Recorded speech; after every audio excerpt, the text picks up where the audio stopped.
seguimos con el estudio de Gálatas. Acuerden que este es la práctica de lo que se había enseñado anteriormente como doctrinas, enseñanzas esenciales y básicas, y ahora la Iglesia tenía que desarrollar y comportarse conforme a lo que se le había enseñado anteriormente. Y esto tiene que ver con la buena comunión entre los hermanos. Por eso Pablo aquí se incluye, dice: hermanos, si alguno fuese sorprendido en alguna falta, vosotros que sois espirituales, restauradle con espíritu de mansedumbre, considerándote a ti mismo, no sea que tú también seas tentado. Después el verso 2 dice: sobrellevad los unos las cargas de los otros y cumplid así la ley de Cristo. Y 3, porque el que se cree ser algo, no siendo nada, a sí mismo se engaña. Y hoy nos va a tocar el verso 3, porque el que se cree ser algo, no siendo nada, a sí mismo se engaña. Esto tiene correlación con lo anterior, hablando de los hermanos, del que es sorprendido en una falta, el que ha sido sorprendido en algún pecado, ¿cierto? Habla de que había que considerar de restaurarle los que se dicen así espirituales, o los que están en Cristo, o no, los que son influenciados o guiados por el Espíritu Santo. Después, dentro de lo mismo, había que compartir de llevar las cargas los unos con los otros, sobrellevar, ayudar a los otros a considerar de que este es el servicio dentro del contexto de la Iglesia para que la carga o el pecado o alguna actitud pecaminosa de alguien le sea más ligera. El sentido de restaurar tiene que ver con que el hermano pueda salir de una lucha, de una carga o de algo que lo hace pecar, retroceder o no avanzar. Y el trasfondo de todo esto es restaurar, animar, mantener al hermano junto en la iglesia, no fuera de la iglesia, sino fusionado. Esto no es para avergonzar ni nada, sino que para hacer así, con toda esta práctica, cumplimos la ley de Cristo. Y ya hablamos de la ley de Cristo en razón de cumplir, de amar al hermano que vemos, no creyéndose nunca superior al otro. Y por eso aquí viene el verso 3. ¿Cuál es el ánimo de restaurar? ¿Cuál es el ánimo de llevar las cargas de los unos a los otros? No es yo enseñorearme del otro, sabiendo que a lo mejor alguien está pasando por una práctica de pecado o le cuesta todavía abandonar algo. Yo no lo puedo ver como, claro, tú pequeño, pucha, no eres como yo, que yo ya es como que he alcanzado la madurez como cristiano y yo, no sé, a mí el pecado como los tuyos, a mí no me tocan. Estoy solamente ilustrando que podría verse así en el orgullo, y no es así. Yo siempre me tengo que considerar, aún en la lucha de algo, de un pecado de alguien, podría ser yo mismo. ¿Y por qué no? Si soy igual, tenemos las mismas debilidades. Por eso, hermanos, hay que tener ojo con el yo mismo, con la persona, el valor, y eso es lo que tiene que ver el mensaje de hoy. Porque el que se cree ser algo, y esto, ¿qué se cree usted? ¿Han escuchado eso? ¿Y qué te crees tú que me venía a mí a reprender? Bueno, esto que se cree usted, ¿qué es usted? Tiene varias connotaciones, positivas, negativas, no sé. ¿Quién eres tú? Pero dentro del contexto del creyente hay una valoración equilibrada, o tiene que haber una valoración equilibrada. En un contexto general, y no hablando solamente de la iglesia, fuera de la iglesia, general, universal, o durante todo el tiempo, ya ha habido un desequilibrio en la valoración de las personas, ya, y tiene que ver con quiénes somos. En algunos aspectos culturales las personas han sido desvalorizadas al extremo que se han convertido en esclavos, ya solamente al servicio. Y usted tiene ahí la historia de la esclavitud. Entre paréntesis, la esclavitud que aparece en la Biblia no es la que nosotros conocemos en tiempos remotos pasados, ¿cierto? Que en los cuales fue una esclavitud perversa. Para los que no han estudiado mucho a profundidad cuál es la connotación de la esclavitud que sale en la Biblia, no es meramente negativa. Al contrario, es una especie de un trabajo que duraba aproximadamente 6, 7 años. Acuérdense que después debía ser redimido esa persona, ser liberado. Y él era como trabajar puertas adentro, sirviendo a su amo, a su señor. Esa era la esclavitud bíblica. Por eso Dios no abole o sea, no rechaza o no prohíbe la esclavitud, porque en un aspecto espiritual siempre vamos a ser esclavos. Antes fuimos del pecado y ahora somos de Cristo. Por eso Cristo no la rechaza. El tema está que, como todas las cosas en el mundo, se han distorsionado, y esa esclavitud que no era por sueldo, sino era perversa, esa es la que no corresponde. Entonces, todas las cosas, obviamente, el pecado lo corrompe, o el hombre corrompe las cosas que están desde antes escritas por Dios. Yo puse aquí, ¿cuánto valen las cosas? ¿Qué valor? Ustedes saben que hay cosas que no tienen.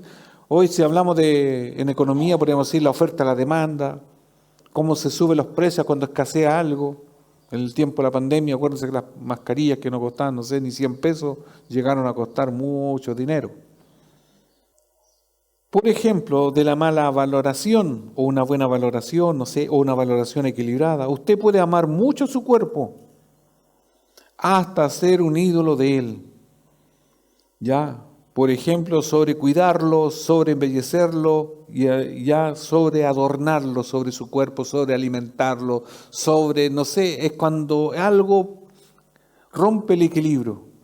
Porque es bueno hacer ejercicio, sí, es bueno comer, sí, pero cuando se rompe ese equilibrio, usted acá, en cierto modo, está sobrevalorando y amándose más de lo que debiese ser.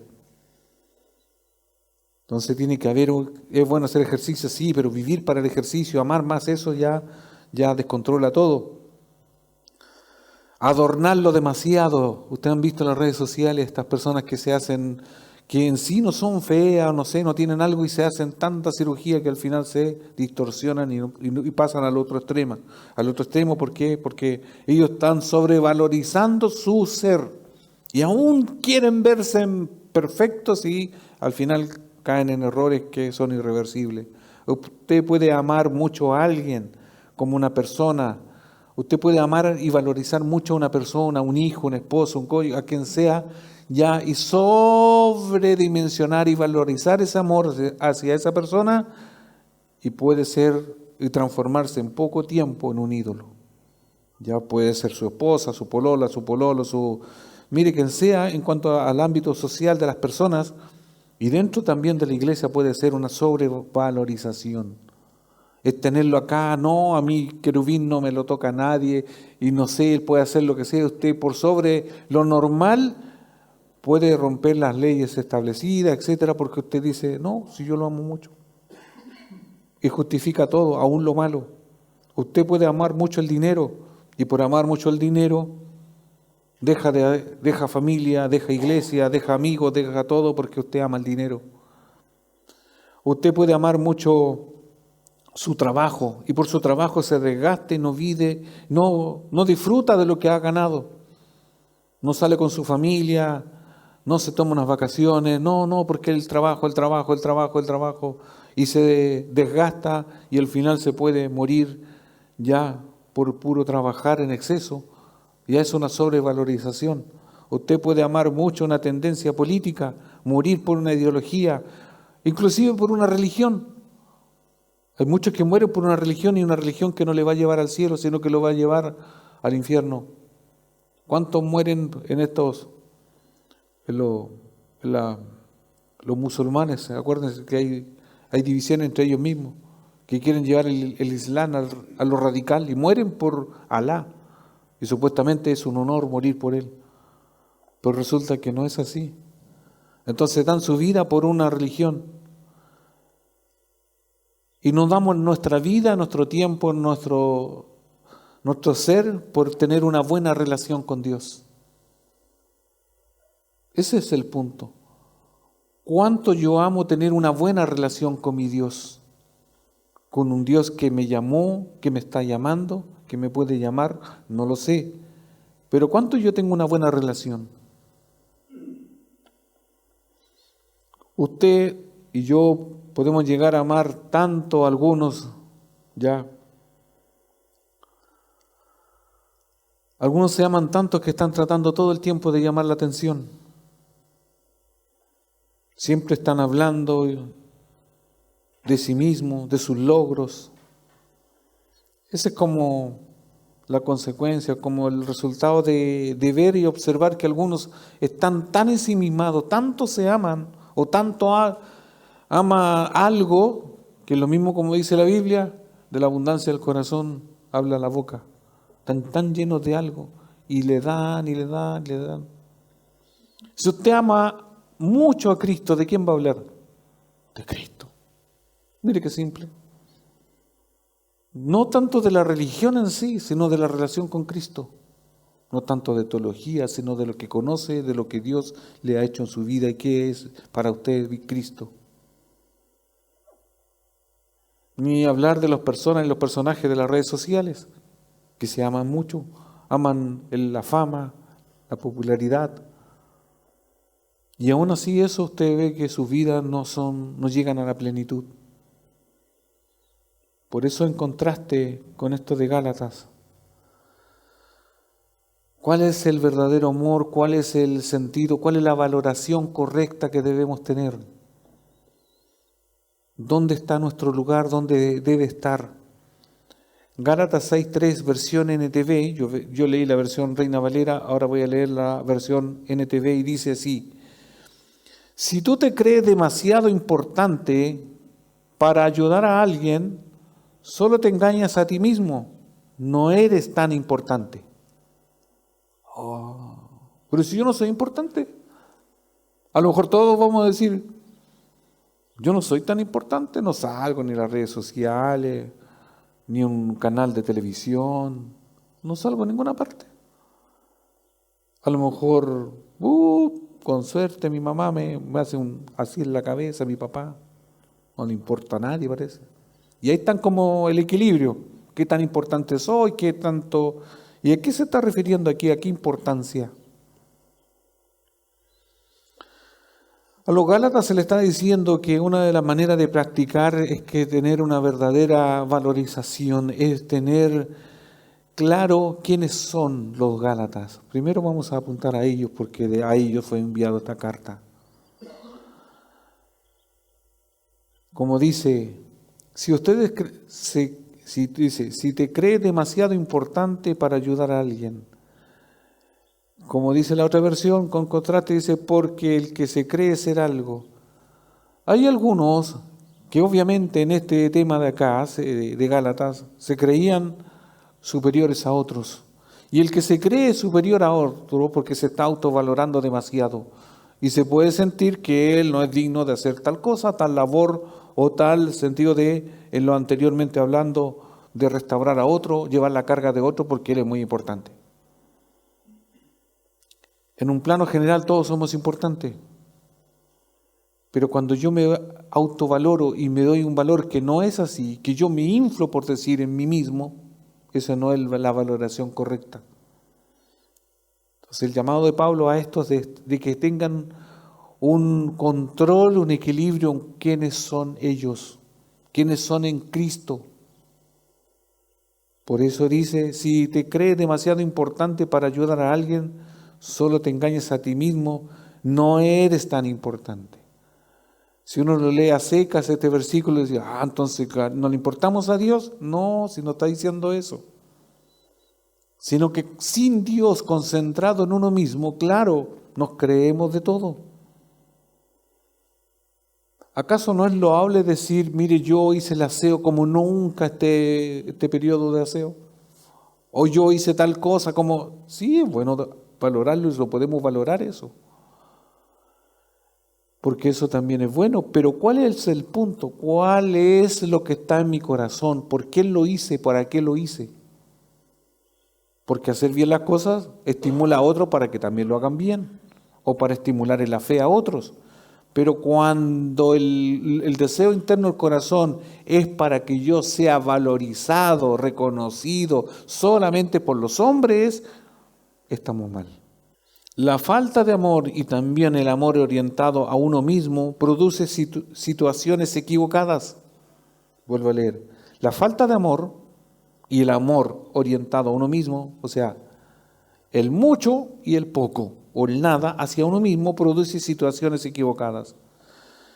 ¿Cuál es el concepto que tiene de usted? ¿Cuánto se ama? ¿Usted cree que es mucho más de lo que es? Pregúntese, preguntas retóricas, acuérdense. ¿Qué concepto tiene usted? ¿Es un gusano, como dice la Biblia? Como el gusano de Jacob. ¿Es un vil gusano, una cucaracha, algo que no vale?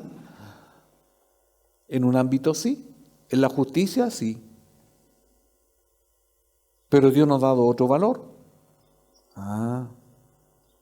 Somos reales sacerdotes, somos, una nación santa, un pueblo querido, vamos a estar coherederos con Cristo, vamos a recibir una corona. Entonces en nuestra humanidad, sin Cristo, somos lo que somos en nuestra justicia. O sea, no debiésemos alabarnos a nosotros mismos. Si nos alaban es porque ven a Cristo en nosotros. Si ven algo bueno que hicimos, es porque Cristo está obrando y es Cristo en nosotros y no nosotros. Pero cualquiera puede barrer. Sí, cualquiera puede barrer. Cualquiera puede limpiar, cualquiera puede predicar, cualquiera puede cantar. Sí. Pero ¿cuál es la motivación que tenemos cuando hacemos eso? Por eso hay que tener un equilibrio. Pablo, por consiguiente, hace una amonestación, una advertencia sobre el orgullo a los de Galacia. Y ahí está la palabra orgullo. Aunque no aparece en el texto, pero apunta de que si con esto está matando el orgullo, porque el que se cree ser algo, a lo mejor los de Gálatas se estaban creyendo ser alguien, o algo superior a otros, o entre sí. Por eso Pablo nos amonesta y hace una advertencia al orgullo. Y aquí es donde nosotros nos toca a todos, porque hay momentos que somos muy orgullosos. Y la Biblia habla que Dios mira desde lejos el orgullo. Cuando uno no busca a Dios, está siendo orgulloso porque no quiere la ayuda de Dios. Aunque uno no lo diga, es simplemente la ausencia o separación de nosotros de Dios es porque no queremos su ayuda. Yo me la puedo solo. Mire, yo puedo ir a terapia, yo puedo ir a esto, puedo hacer todas las cosas, no necesito de Dios. Pero somos débiles y la Biblia lo demuestra que necesitamos de Él. El engaño en el orgullo es que nosotros decimos, no lo necesito. Porque esto lo puedo decir. La sociedad dice no necesitamos a Dios. La sociedad dice que no quiere a Dios. ¿Por qué? Porque el hombre es tan inteligente que mire dónde estamos hoy. Tenemos tanta tecnología que no necesitamos a Dios. ¿Para qué? Esos son para los débiles. Pero tarde o temprano se van a encontrar con Dios los que dicen que no necesitan. Porque Dios ha estado siempre, estará siempre. Y Él rige todos los tiempos. La humildad, como lo hemos dicho muchas veces y reiteradas veces, forma parte de la vida del cristiano. Algunos en la iglesia de Galacia no estaban dispuestos a restaurar al que había caído en una falta porque se consideraban superiores en espiritualidad a él. Algunos en Galacia no estaban dispuestos a restaurar al que había caído. Pregunta, ¿nosotros estaremos dispuestos a restaurar al caído? Creo que si pregunto a secas van a decir, amén, estamos dispuestos. ¿Ya? Y usted sabe que si usted está dispuesto a restaurar al caído va a necesitar de su tiempo y dejar de lado su comodidad. Pero es que yo pensaba que era como más fácil. Pero es que usted no sabe si ese se lo buscó solito. Es que usted no sabe. Yo le he dicho todas estas veces, pero no, si no quiere. Hay que dejarlo nomás. Dios tratará con él.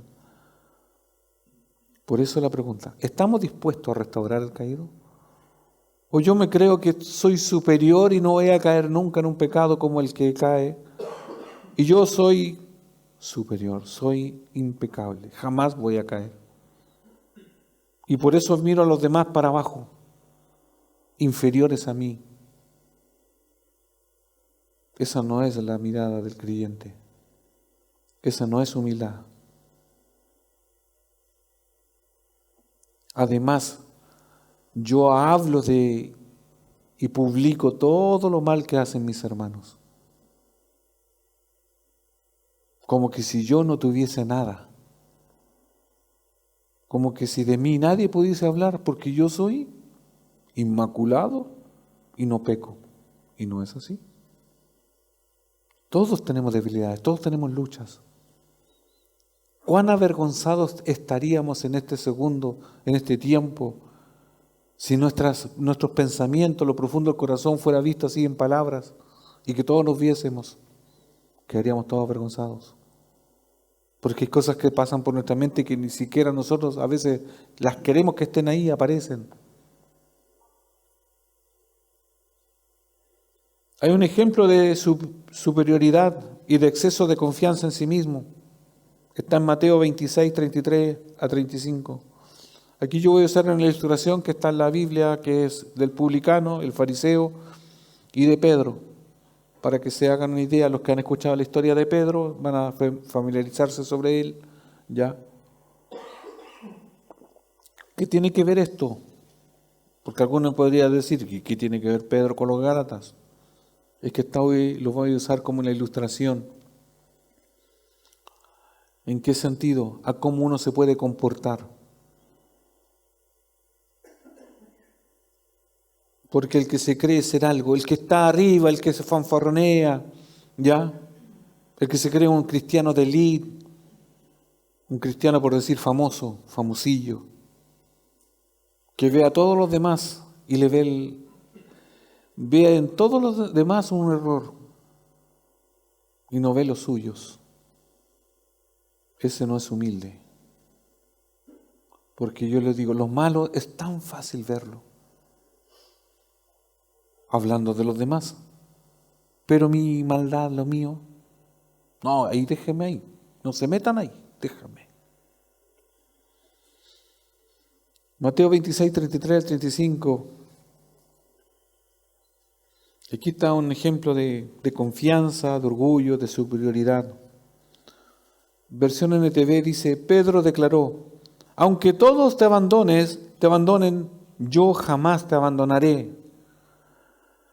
Miren la explicación de Pedro. O sea, él aferrándose, le dice al Señor, aunque todos te abandonen, yo no te abandonaré.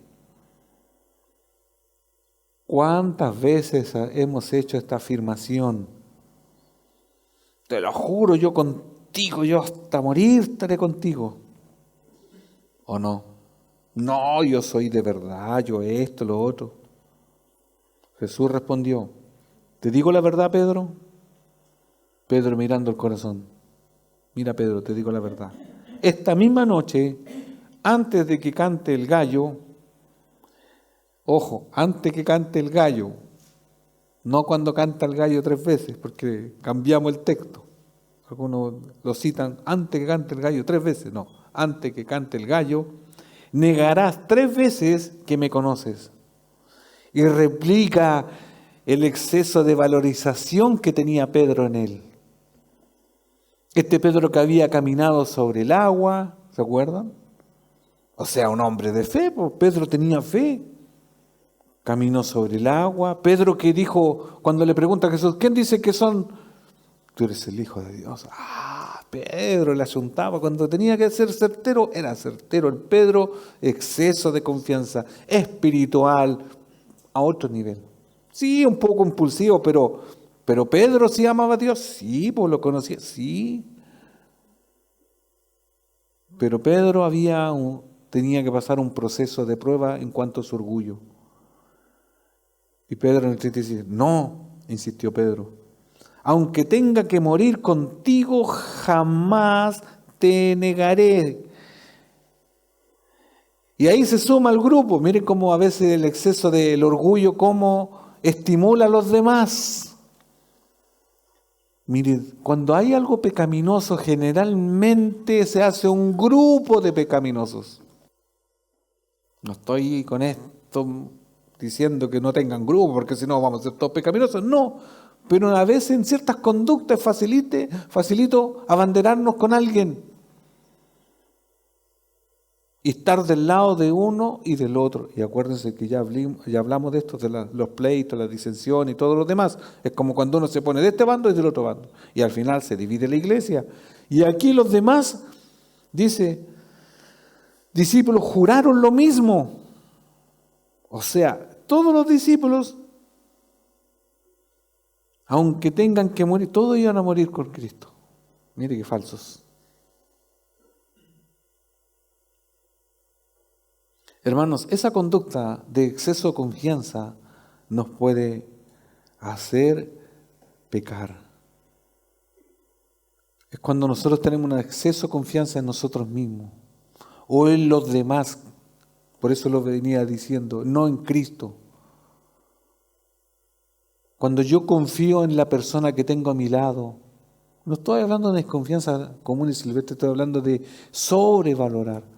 No, yo tengo confianza en mi empresa. No, mi empresa nunca va a quebrar. Usted no la conoce. No, llevan años. Y de repente su empresa le dice, hasta aquí llegamos. Pero si yo di la vida por la empresa, hasta aquí llegamos. ¿Y usted cómo se siente? ¿Traicionada o traicionado? Quien nunca nos traiciona y quien nunca nos deja es Cristo.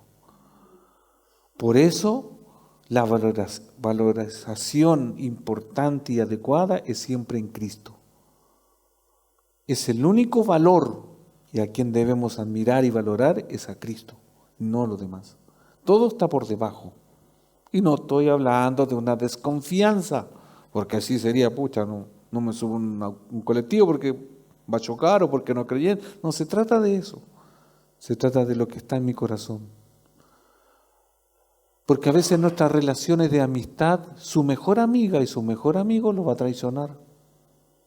Como decimos en Helga chilena, los van a descuerar. ¿O no? Y así pasamos. Pero Cristo no le va a hacer eso. Porque cuando yo le confieso mis pecados a Cristo, no los publica. Él se olvida, los borra. Como el alto del cielo a la tierra, así está la distancia de los pecados que le hemos contado y que Él nos perdona. Juan 13, 36, 38. Juan 13, 36, 38. Hablando sobre este mismo, dice, Simón Pedro le preguntó, Señor, ¿a dónde vas? Y Jesús contestó, ahora no puedes venir conmigo, pero me seguirás después. ¿Por qué no puedo ir ahora, Señor? Le preguntó. Estoy dispuesto a morir por ti. Pucha, Pedro. ¿Morir por mí? Le dice el Señor. Le contestó Jesús. Pedro, te digo la verdad, mañana por la mañana, antes de que cante el gallo, negarás 3 veces que me conoces. Nosotros sabemos medianamente la historia de Pedro y lo niega 3 veces. Como cuando no queremos reconocer nuestras faltas o las reconocemos, pero decimos, ¿y cómo otros también lo hacen igual o peor que yo? Eso es falta de humildad. Eso es creerse y sentirse superior a todos. Pedro cayó en una falta, en negar a su Señor. Hermanos, reconozcamos que a veces caemos y que somos débiles. Y ahí eso es lo que estoy planteando del principio, lo que está diciendo esto. ¿Qué valor tenemos nosotros? ¿Qué me creo yo superior a los demás? ¿Soy humilde? ¿Practico la humildad? ¿Es de los que usted no quiere nunca que lo aconsejen porque usted siempre está en lo correcto? ¿A usted nadie le va a enseñar porque usted lo sabe todo? ¿Qué le van a decir a usted si usted ya, no, si yo vengo de vuelta? No, si ya lo leí, no, ¿para qué? Falta de humildad. La Biblia, cuando habla del insensato, el que no cree o el que no quiere, el que tiene falta de entendimiento, dice que contra ello uno no tiene que estarle enseñando algo porque no va a querer, se va a enojar con usted, le va a reprochar, no lo va a tomar en cuenta. El insensato déjelo en su insensatez. El sentido de superioridad arrogante y altivo es la razón por la que el fariseo no pudo ser bendecido por Dios. Esta es la ilustración que está en Lucas 18, del 9 al 14. Lucas 18, del 9 al 14, versión NTV. En la parábola del fariseo y el cobrador de impuestos. Publicano es lo mismo. En su versión de Reina Valera dice el publicano es el cobrador de impuestos. Acuérdense que este era un judío que se había hecho parte, ¿cierto?, de los romanos y que él se apropiaba con un poco del dinero de los impuestos. Nada nuevo, ¿cierto? El pecado es tan viejo como, dice una frase, el pecado es tan viejo como el diablo. ¿Ya? Dice, luego Jesús contó la siguiente historia a algunos que tenían mucha confianza en su propia rectitud. ¿A quiénes le contó esta historia? A los que tenían mucha confianza en su propia rectitud y despreciaban a los demás. Puede que alguien ahora puede decir, no, esto no es para mí. Ya está siendo igual que los demás. Tenía mucha confianza en su propia rectitud y despreciaban a los demás. 2 hombres fueron al templo a orar. Uno era fariseo y el otro era un despreciado cobrador de impuestos. El fariseo, acuérdense que el fariseo era de la élite de la religiosidad de aquel entonces. El fariseo, de pie, apartado de los demás, hizo la siguiente oración: te agradezco, Dios, que no soy como otros, tramposos, pecadores, adúlteros. Para nada soy como ese cobrador de impuestos. Mire el religioso lo que dice. Ayuno, doy 2 veces a la semana y te doy el diezmo de mis ingresos. Pucha, un religioso de élite.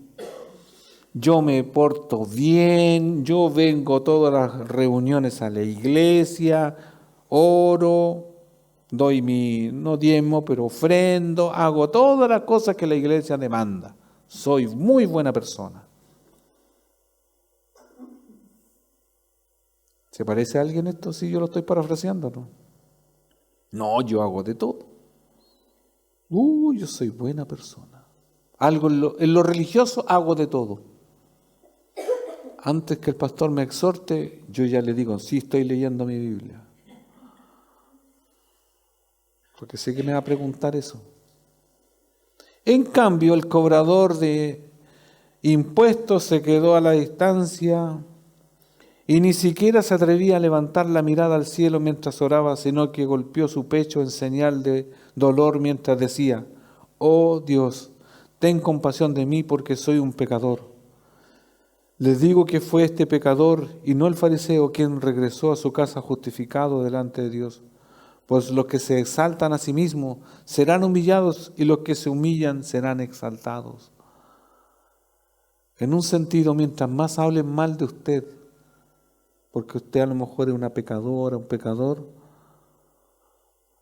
pero que usted en el interior de su corazón le ha contado al Señor y que cuando usted ha pedido ayuda es porque usted quiere salir de ese pecado, de esa mala conducta, es porque usted es más humilde que el que se jacta, que hace todas las ordenanzas. Hermanos, a mí mi deseo siempre es que la iglesia adquiera sabiduría y discernimiento. Porque a veces vemos con un ojo medio nomás, medio abierto así.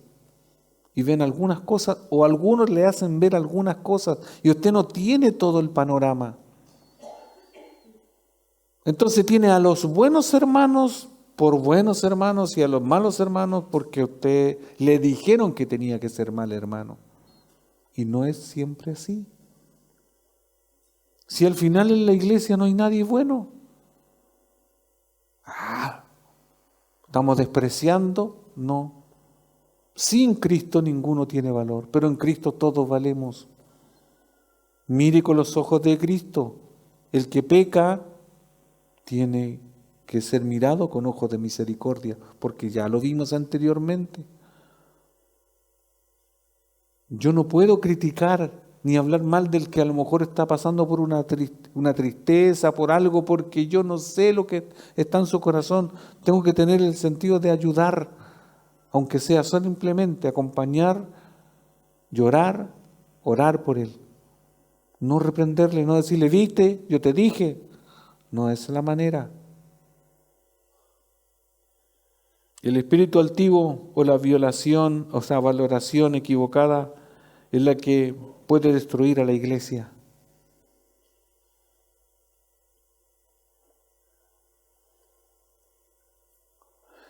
Sé que debe haber a veces un sentido de pertenencia a la iglesia, una buena valoración y amar a los hermanos.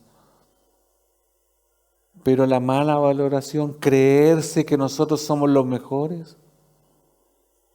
Yo sé que ustedes me tienen estima y que dicen, sí, mi pastor. Pero no se me vayan al otro extremo. Yo no soy su Dios. ¿Ya? Si hacemos cosas buenas solamente por la misericordia del Señor.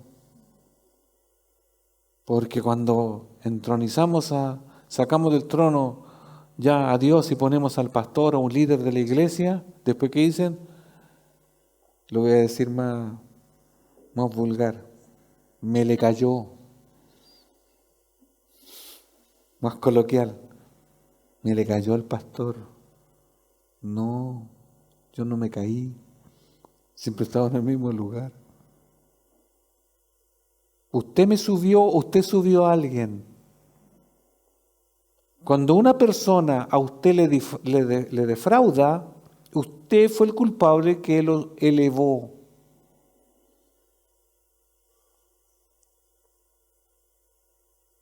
Cuando usted sobrevaloriza a una persona en el ámbito emocional y esa persona a usted le defrauda, usted cometió el error, no la persona necesariamente.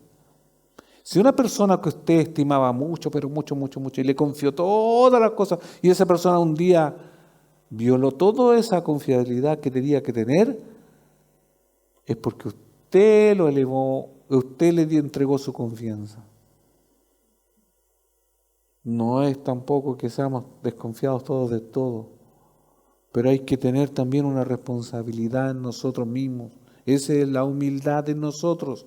Reconocer que así también nosotros la jodimos, que nosotros también nos equivocamos.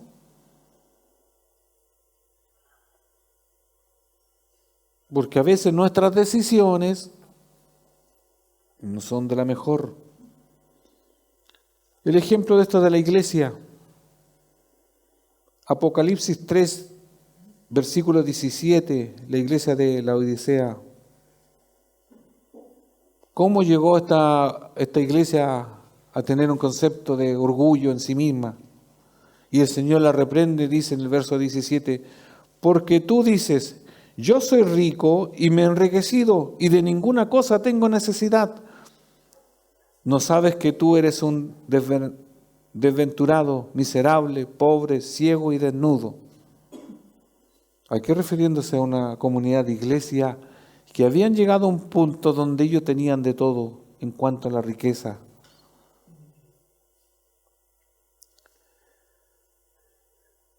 Tú dices, soy rico, me he enriquecido. Mire, uno de los problemas, cuando nosotros tenemos una satisfacción plena, pero no en Cristo. Y lo explico. Cuando, por ejemplo, en contexto de la misma iglesia, si esta iglesia, comunidad de iglesia de la Odisea, a lo mejor llegó a tener un lugar, un recinto apropiado, con miembros apropiados, como decimos nosotros, una iglesia ideal. Todo favorecido en lo económico. Ya no sillas de la Coca-Cola, ya. Un berger para cada uno que le haga masaje, no sé, iluminación, aire acondicionado. bebida con gas, no agua, etcétera. Un pasillo ahí, piso flotante, no con piedras como están afuera. Ya no se le haría, tira la tapilla de su calzado. Toda la iglesia ideal. Con hermanos ideales y todo, imagínense. ¿Para qué oraría la iglesia? ¿Qué pediría la iglesia si la iglesia estaría conformada, estaría tan confortada que no necesitan nada? Y llegaría el orgullo a decir, soy rico, me he enriquecido y de ninguna cosa tengo necesidad. ¿Pero qué dice el Señor? Y no sabes que tú eres un desventurado, miserable, pobre, ciego y desnudo. Pero si estaban bien vestidos, sí, pero la mirada de Dios es que están vacíos, están desnudos delante de Dios. Dígame que cuando usted se siente satisfecho en cuanto a sus logros, cuando usted en el trabajo, se tiene condecoraciones, tiene reconocimiento, mejor sueldo, cuando usted no se enferma nadie, cuando puede viajar, gastarlo, mire lo que usted quería, tenía el auto último modelo, no sé, lo que quiera, todo como que de repente se le cumplió usted. Y empieza su corazón a menguar en la relación con Cristo, porque ni siquiera da gracias, porque ya está conforme. Su relación con su esposo, los hijos, todos se van a la universidad, todos triunfan, todo parece que de repente le llegó la racha de la fortuna que nunca me llega. ¿Y qué pasa con eso? Miren, ahí es el peligro más peligroso, como digo yo. Porque nuestro corazón se desvía. Y ya me empiezo a autovalorizar. Y ya no me valoro no tomo en cuenta con respecto al valor que tengo en Cristo. Porque al final digo, ¿qué necesito? De nadie. Pero eso es un peligro. Por eso, hermanos, del único que debemos ser dependientes de Cristo. Solamente de Él. Porque nuestros logros pasan, el reconocimiento pasa. A veces el que las personas nos aman, también en algunos casos como un fracaso emocional, sentimental, también pasa. Y así. Pero quien jamás y promete jamás de los jamás se nos va a abandonar es Cristo. No va a hablar mal de ti, no te va a condenar, te va a bendecir, aún pase lo que pase. Y donde estés, con un ritual, sin ritual, con ceremonias, mire, Cristo en todo es mejor y superior. Pero ahí está la torpeza del ser humano o del creyente. Valorizamos lo que no tiene valor o lo que se va a desvanecer. Como el rico insensato que quiere ampliar sus graneros porque el Señor le dice, esta noche vengo por tu alma. ¿Por qué? Porque valorizó la riqueza. Hermanos, los que escuchan en este momento, mediten en qué este tiempo le hemos dado valor. O sea, ¿en qué basa su valor? ¿Qué está valorizando externamente? Primero, ¿qué valor tiene usted? ¿Cuánto se ha estado valorizando? ¿Se ha ido al extremo que usted cree que no vale nada, que no es nada?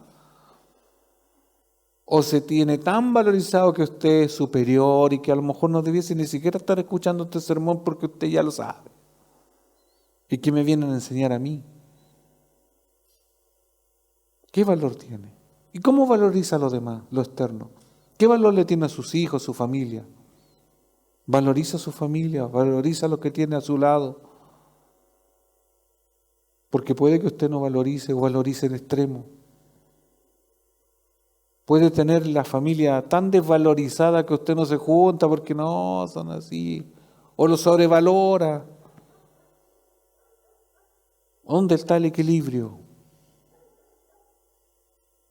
Tiene tan valorizado a su pareja que si su pareja le hace algo, usted se siente morir. No tiene que ser así. El valor está en Cristo. Cuando dejamos de buscar a Dios de todo corazón, no oramos, no nos congregamos, no leemos la Biblia, decimos soy rico, no necesito de Dios.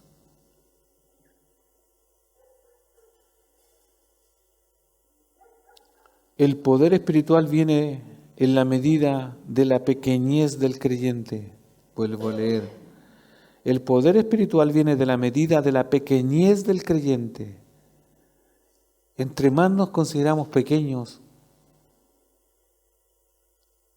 el creyente puede decir, como dice en Filipenses 4:13, que lo dijo Pablo, todo lo puedo en Cristo que me fortalece. Este es el pasaje más mal usado. ¿Ya? No sé cambiar un neumático, todo lo puedo en Cristo que me fortalece. Cree que va a soltar la rueda con los pernos, no con una llave, con la mano, porque tiene tanta fuerza que con eso va, y porque todo lo puedo en Cristo que me fortalece. Eso no es el trasfondo. En la medida que soy débil, todo en Cristo el que me da la fortaleza. ¿Se entiende que cambia? No es llegar y hacer cualquier cosa. Es porque yo no puedo hacer las cosas, porque delante de Dios, Señor, yo no puedo. Tengo tanto dolor en mi corazón, tengo tanta pena en mi corazón, tengo tanto dolor de lo que sea. No puedo salir de algo, de una adicción, no puedo. Pero en Cristo que me fortalece podré. Porque Él tiene el poder, porque soy débil. Yo ya no puedo salir de esta circunstancia porque he luchado toda mi vida, pero Cristo sí, y ahí yo puedo, en Cristo, que es el que me fortalece. Mire que cambia la connotación. Usted tiene logros que a lo mejor ha luchado, tiene planes de vida, pero en Cristo que le fortalece, sea para que lo tenga o no lo tenga, es Él que lo fortalece.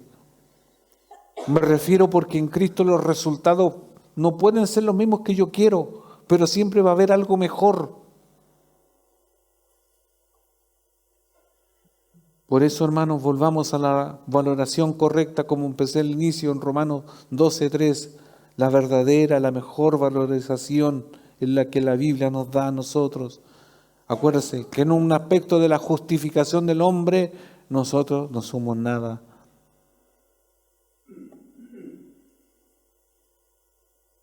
Vuelvo a leer, basado en el privilegio y la autoridad que Dios me ha dado, les advierto a cada uno de ustedes lo siguiente: ninguno se crea mejor de lo que realmente es. Sean realistas al evaluarse a ustedes mismos. Háganlo según la medida de la fe que Dios les ha dado.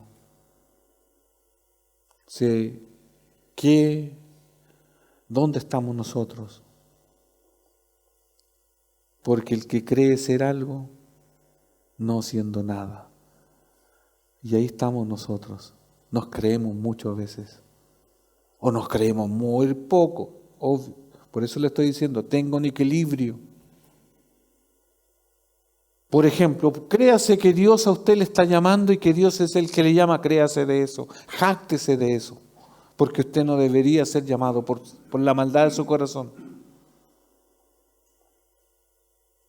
Si por alguna razón alguien a usted lo invita a la iglesia, le está ahí como poco menos que hinchando para que vuelva a la iglesia, que es porque usted, Dios está interesado en usted, tiene un valor, Dios lo está valorizando. Si alguien a usted le está diciendo, deja tu pecado, es porque Dios está interesado y usted tiene un valor. No lo vea mal, no se enoje. Pablo es el buen ejemplo de la valoración de como creyente. Primero los Corintios 3:10. Pablo se considera en un sentido como un experto en construcción. ¿Por qué? Aquí lo vamos a ver. Primero los Corintios 3:10. Por la gracia de Dios, por la gracia que Dios me dio, yo eché los cimientos como un experto en construcción. ¿Ve? ¿En qué sentido? Cuando él empezó a plantar, evangelizar, plantar iglesias, ¿ya? Es como que él, en la analogía de la construcción, echara los cimientos, porque fue el primero que empezó a proclamar el evangelio, acuérdense, a los gentiles. Entonces, por eso él dice, por la gracia que Dios me dio, yo eché los primeros o los cimientos como un experto en construcción. Ahora otros edifican encima, pero cualquiera que edifique sobre este fundamento tiene que tener mucho cuidado. Entonces, él como un experto en edificación. 2, Pablo se considera administrador de los misterios de Dios. ¿Por qué se considera? Porque Dios le confió ciertas cosas, ciertos misterios que después se revelan, obviamente por el Espíritu Santo. 1 Corintios 4:1. Así pues, tengamos los hombres por servidores de Cristo y administradores de los misterios de Dios. ¿Y cuál es uno de los misterios? Que ahora hay un nuevo pacto, que en Cristo, en la fe, ya hay salvación, no por las obras, etc. Pablo afirma trabajar. Ya vimos primero que era como un buen constructor, un buen edificador, ya. Después un buen administrador. 3, Pablo afirmó trabajar más que todos. Y Pablo, cuando dice que era el mejor trabajador, el que trabajaba más que todos, no era para vanagloriarse, sino porque Cristo era exaltado, porque Cristo es el que le ponía el querer como el hacer. 1 Corintios 15:10, versión NTV dice, sin embargo, lo que ahora soy, todo se debe a que Dios derramó su favor especial sobre mí, dice la gracia, y no sin resultados, pues he trabajado mucho más que cualquiera de los otros apóstoles, pero no fui yo, sino Dios, quien obra a través de mí por su gracia. ¿Se entiende? Cómo Pablo trabajó, pero porque Dios lo puso en esa labor. Dios te puso en un lugar. Si Dios te puso aquí en esta iglesia local, trabaja en esta iglesia local. Y jacta de decir, yo soy el que más colaboro. Yo soy el que más trabajo, yo soy el que más doy, yo soy el que más oro, el que más canto, el que más hago. Mire, jáctese, pero porque Dios lo puso para servir. Y se va a entender bien cuando usted diga, mire, todo lo que yo he hecho es por la gracia, por el favor inmerecido. Todos sus talentos, sus dones que están al servicio es porque Dios quiso que estén aquí. Ahora, si usted dice, yo voy a hacer tal cosa o he hecho tal cosa para que me den un aplauso, se lo vamos a dar. Y se va a quedar con el aplauso y nada más. Pero en ese sentido no es exaltado Dios. Por eso, Dios es el que pone en nosotros. El final del versículo, asimismo se engaña. La versión NTV dice, solo te engañas a ti mismo. ¿A nosotros nos han engañado, sí o no? ¿A usted lo han engañado? No me diga. Nosotros somos engañados siempre. Y además cuando uno es evangélico parece que más los tratan de engañar, porque confiamos en todos, porque nos da como, se supone que nosotros andamos en la verdad, decimos la verdad y otros nos engañan. Y nos engañan. Entre paréntesis, vi un afiche de un candidato X, ya. Parecía verdadero pastor evangélico que puso una frase así como, no queremos mentir, poco menos faltó que pusiera todos los mandamientos. Pero, ¿por qué yo lo cuento? Porque en la connotación política puso como no mentir, no robar y no me acuerdo qué otra cosa más que parecía mandamiento. Ya estaba mintiendo, porque como él no está pidiéndole como que no, él no iba a mentir o no va a mentir igual, pues sí, ¿quién no es mentiroso? Entonces me da risa con eso porque nos engañan, a veces engañamos. Pero la tragedia o más trágica es cuando nosotros nos autoengañamos. Y eso es lo que dice aquí. Solo te engañas a ti mismo cuando tú te valoras demasiado o tienes un valor que no está en Cristo. O cuando tú crees que no vales nada, también te engañas a ti mismo. Tengamos un equilibrio. Y eso es lo que está apuntando el pasaje. El que cree que no, que ese están ustedes los pecadores de abajo, se engañó.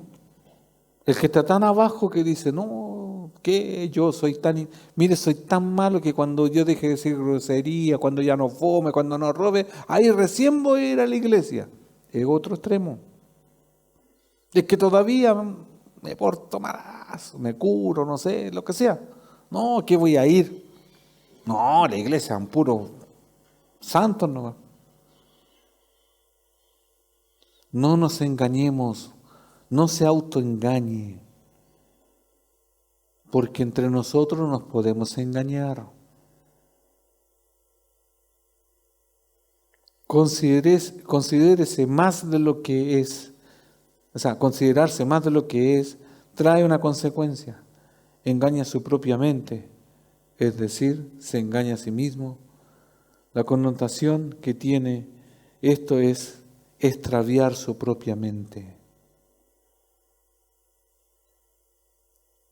Hermanos, cuando tengo una falsa imagen de mí, ya, o un valor que no corresponde, me engaño y mi mente, mi ser, vive por mucho tiempo, puede vivir engañado. Yo soy un pecador, sí, y usamos esa frase. No, si todos somos pecadores. Pero no como otros. Es como que usted dijera así irónicamente, yo peco mejor que usted, porque no me pillan. Cometo errores, pero no como otros. Usted sabe cometer errores entonces. Los demás no cometemos errores, son malos para cometer. Falto a veces, pero no como otros. Cuando digo estas cosas así, como nos autoengañamos.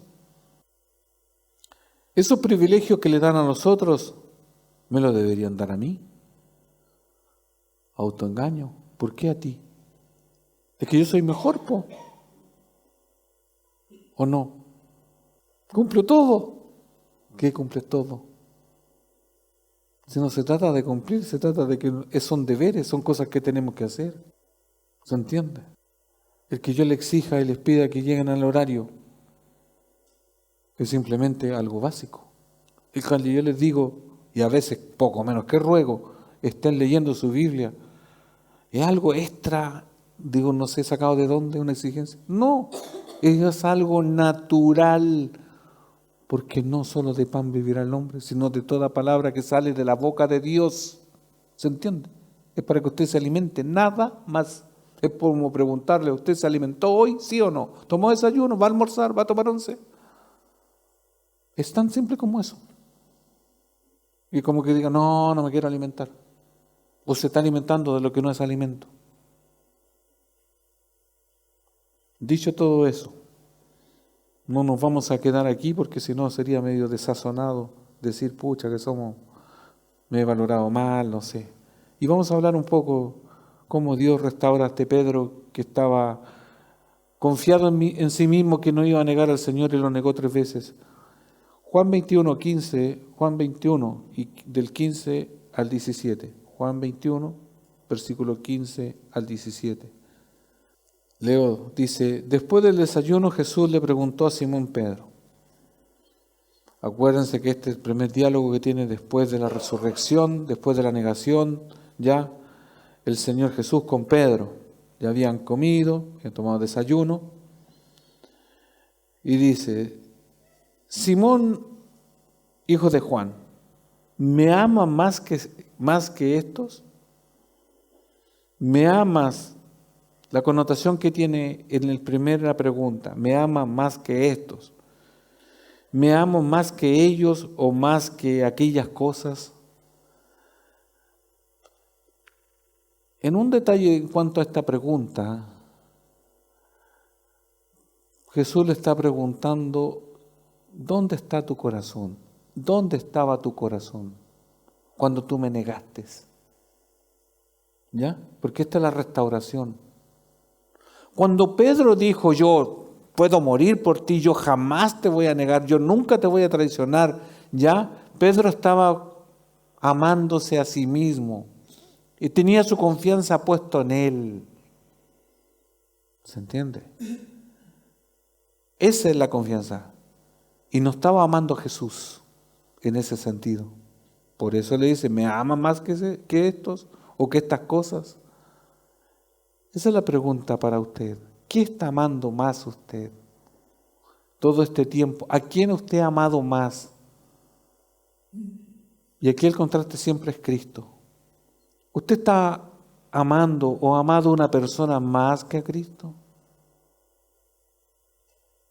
Todo este tiempo ha estado usted amando más los placeres de la vida más que a Cristo. ¿Qué está amando usted más? ¿Qué está amando hoy? ¿Está amando más su trabajo, sus hijos, su esposa, ya el colegio, la universidad, etcétera, etcétera? La religión, aún la religión. ¿Qué está amando más usted? ¿Qué ha amado más? Porque por amar más lo que no es Dios, vamos a negar a Cristo y lo vamos a dejar de lado. Y eso de decir que yo muero por Él no va a ser así, nos va a dar vergüenza. Y vuelve a preguntar, Simón, hijo de Juan, o sea, después, sí Señor, contestó Pedro, tú sabes que te quiero. Está preguntando si lo ama y él sale, sí te quiero. Entonces alimenta mis corderos, le dijo Jesús. El 16, Jesús repitió la pregunta, Simón, hijo de Juan, ¿me amas? Sí Señor, dijo Pedro, tú sabes que te quiero. Entonces cuida mis ovejas, dijo Jesús. Le preguntó por tercera vez, Simón, hijo de Juan, ¿me quieres? Y aquí Pedro ya le dolió, porque entró en el corazón y redruguyó la pregunta. Porque Pedro llegó un momento a reconocer que no había estado amando al Señor, sino que se estaba amando a sí mismo. Si el Señor nos estuviese preguntando de manera literal a cada uno de nosotros ahora, ¿tú me amas? ¿Tú me quieres? ¿Cuánto me has estado amando en todo este tiempo? Porque así como tú me estás negando o me has negado todo este tiempo, me has estado rechazando todo este tiempo porque tú no me amas, tú no me quieres.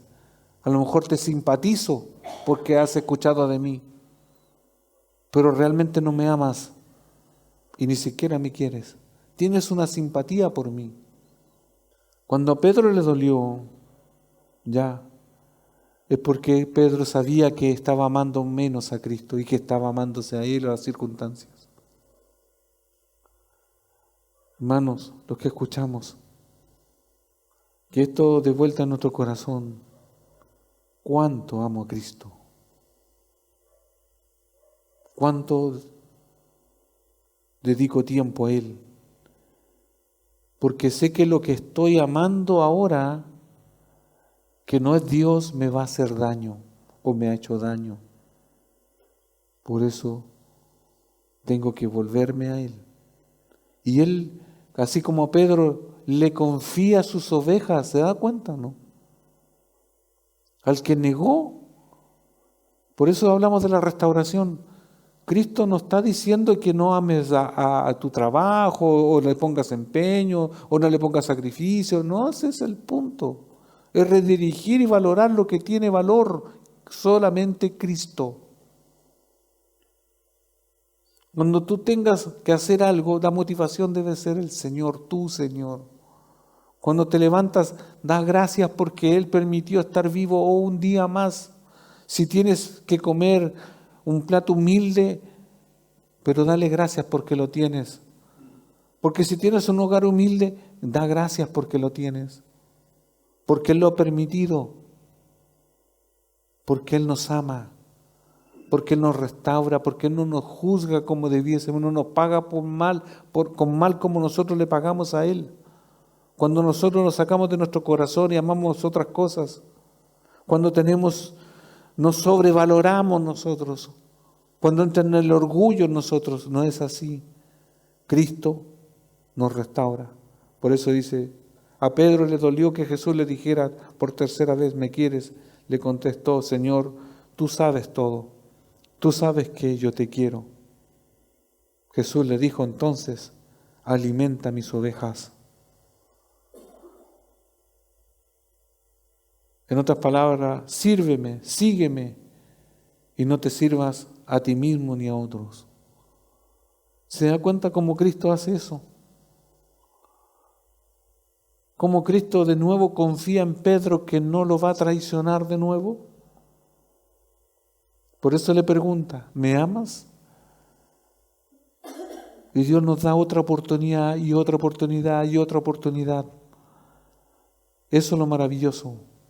Nosotros a veces en nuestras relaciones humanas no nos damos oportunidades. Cristo sí. A lo mejor en tu trabajo te van a echar y no te van a dar otra oportunidad y vas a buscar en otro lado. Sí, puede ser. Pero Cristo te da otra oportunidad. Puedes pecar 1.000.000 de veces, pero el 1.001 te va a perdonar. Y eso no significa libertad para seguir pecando, pero entiende, Cristo te da otra oportunidad. Si estás vivo hoy, porque te ha dado otra oportunidad para que tú le amas a Él, porque Él consuela tu corazón, es el único que llena tu corazón, nada más. No hay otra cosa fuera de la tierra que pueda satisfacer nuestro corazón. Y por eso no nos podemos engañar. Ninguno se cree hacer algo siendo nada. Hermanos, solamente somos alguien en Cristo. Solamente somos trabajadores porque Él puso el trabajar. Somos edificadores porque Él puso algo por que edificar, etcétera, etcétera, hermanos. Entendamos, Cristo es la plenitud de todo nuestro ser. No hay mejor consuelo, no hay mejor ayudador, no hay nadie, no hay alguien que sea mejor que Cristo, porque donde yo esté en el hospital, donde camine, está ahí conmigo, en mí. ¿Cómo no amarle? Siendo que más encima busca lo vil, a lo despreciado, para su gloria. Pone los que no son para que sean exaltados, pero en Cristo. Usted y yo, ¿qué teníamos de bueno? No me diga porque no teníamos nada.